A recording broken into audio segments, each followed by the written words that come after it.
Yang pertama dalam Indonesia Bangladesh PPA itu Bangladesh meminta 160 HS garment ya. Nah, ini HS garment yang diminta itu memang garment yang biasa kita pakai ya, baju-baju casual, baju-baju sport, baju-baju formal. Jadi yang biasa kita pakai sehari-hari. Nah ini kalau dan yang jadi masalah produsen dari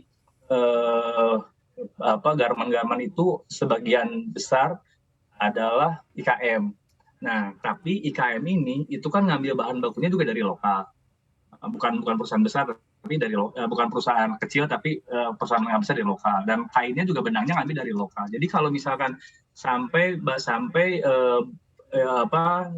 HS garment ini dibuka, maka industri tekstil akan rontoknya dari hilirnya sampai ke hulunya akan rontok. Jadi yang pertama terserang memang industri yang produsen garment atau yang disebut konveksi, industri kecil yang disebut konveksi.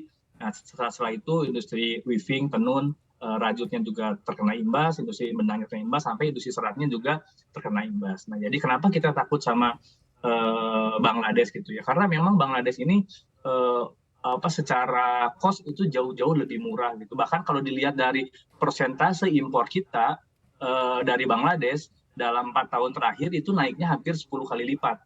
Cina itu memang yang poin paling tinggi Cina ya, sekitar 200 hampir 300 ribu US dollar, naik dari 150. Jadi hanya 2 kali lipat dalam 4 tahun. Bangladesh 10 kali lipat, dari 4 miliar jadi hampir 59 miliar US dollar. Naiknya gila-gila di Bangladesh. Dan Bangladesh pun terkenal sekarang sebagai produsen garment terbesar di dunia setelah Cina, dengan ekspor garmentnya sekitar hampir 35 miliar US dollar gitu ya. Indonesia ekspor garmentnya kan hanya 6 miliar US dollar, sedangkan Bangladesh hampir sekitar 35 miliar US dollar gitu. Oke, baik. Ada kekhawatiran bahwa perjanjian ini akan merontokkan industri tekstil dari hulu ke hilir. Pandangan Anda seperti apa, Pak Heri?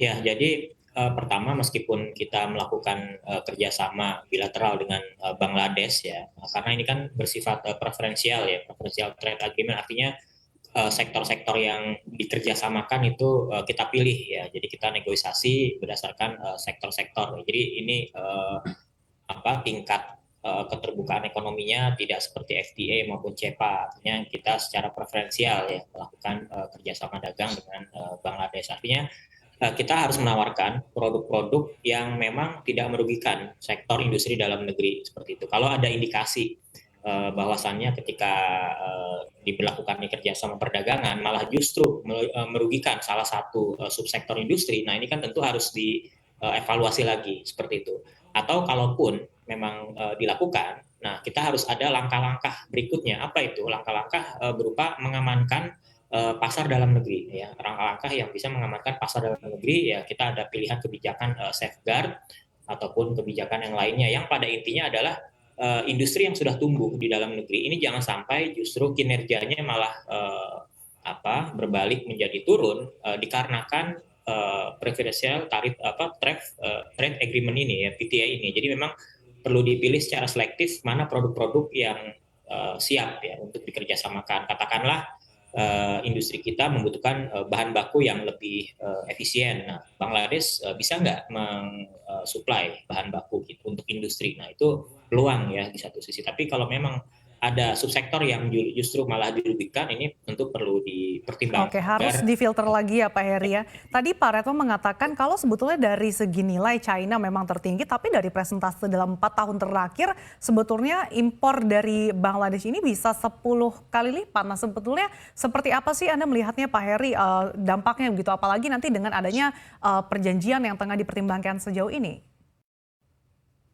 Ya, industri tekstil ini kan industri yang mata rantainya cukup panjang dari hulu ke hilir ya. Kita ada industri di sisi hulunya, ya hulu tekstil, benang ya filamen, kemudian ada industri antaranya, intermediate-nya yaitu benang kain, kemudian industri hilir. Nah, pada umumnya secara lazimnya yang namanya katakanlah aturan perdagangan atau diukur dengan menggunakan tarif perdagangan ini bentuknya harus berupa piramid ya, dalam arti kalau kita ibaratkan piramida ya, dari atas ke bawah itu dari hulu ke hilir. Nah, semakin hilir itu tarifnya itu harus semakin besar. Artinya apa? Kalau kita mengimpor bahan baku yang memang belum bisa diproduksi dalam negeri, ya itu ya harus dipermudah industri hilirnya supaya ada processing ya, supaya ada apa namanya, supaya ada pengolahan, proses penciptaan nilai tambah di dalam negeri. Nah, saat ini yang terjadi belum harmonis ya tarif dari hulu ke hilir. Nah, apabila ada kerjasama ini, diharapkan jangan sampai melupakan harmonisasi tarif maupun ukuran non tarif lainnya, seperti itu agar keberlangsungan industri di masing-masing katakanlah tahapan, baik itu di hulu ataupun di intermediate maupun di hilir ini bisa tetap berjalan seperti itu saat